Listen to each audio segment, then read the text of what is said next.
Welcome to the Coach's Corner. I'm Sharon Polsky, and this is Morgan Jacobson, and this is our tutorial on how to do a squat.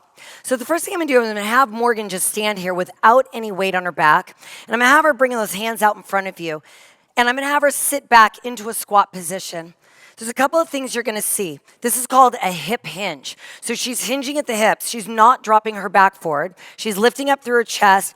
Most importantly, her knees are never gonna pass her toes and the weight is in her heels. She's gonna push through those heels to stand right back up. Do that again. Sitting back and sitting down. Good, each and every time. I know oftentimes people say to me, hey Sharon, I can't squat. I've got knee problems, I've got back problems. You can squat. This is a squat. Getting up and down off a toilet is squat. So I really want you to work on your squats. So this is just what you're gonna do at home to work on those. At some point, you might grab dumbbells and do the same movement, and then you're gonna introduce the squat rack. So Morgan's gonna get inside of her squat rack, and you're gonna see how she lifts off. She's still gonna keep her chest nice and high.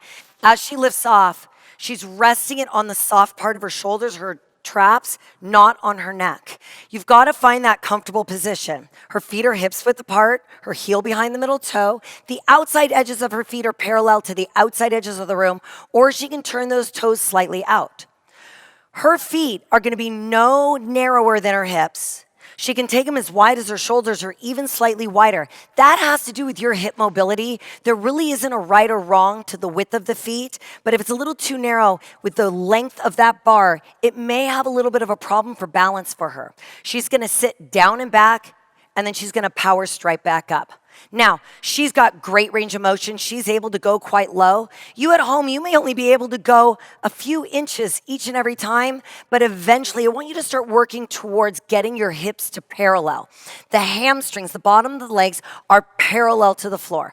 You can drop a little bit below that, but you really don't need to get an effective squat workout. Her chest is still going to be lifted the entire time. But most importantly to me in this position with the bar is that she's not breaking her neck back over the bar. She's keeping the chin in, the back of the neck is long. She's going to give me 2 more of those. And then I want you to see how she re-racks that weight.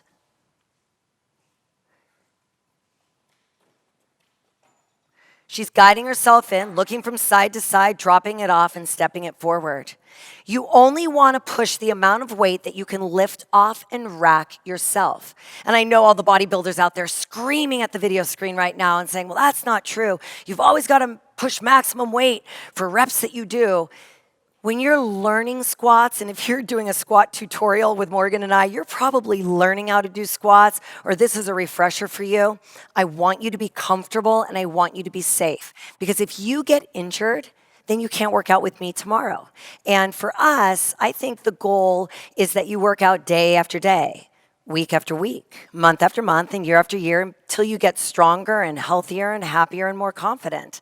So thank you for joining us for our squat tutorial. This is Morgan and I'm Sharon, and we are from the Coach's Corner.